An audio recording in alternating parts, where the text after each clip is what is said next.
तस्य सञ्जनयन् हर्षम्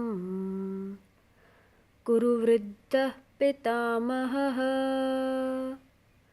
सिंहनादं विनद्योच्चैः शङ्खं दद्मो प्रतापवान्.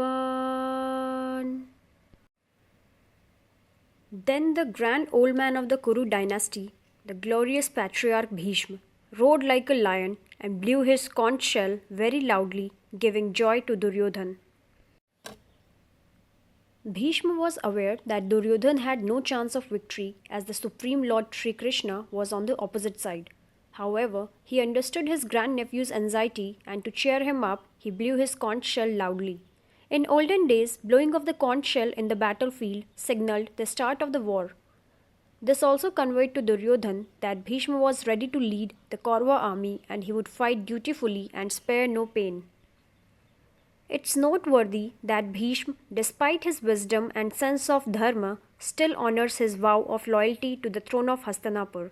His conch blast is both a symbol of duty and a tragic submission to a cause he doesn't fully support. This verse illustrates how even the most virtuous and powerful individuals can find themselves caught between duty and conscience. It reminds us that true strength lies not just in physical power but in moral clarity, and that sometimes worldly duty may not align with spiritual truth.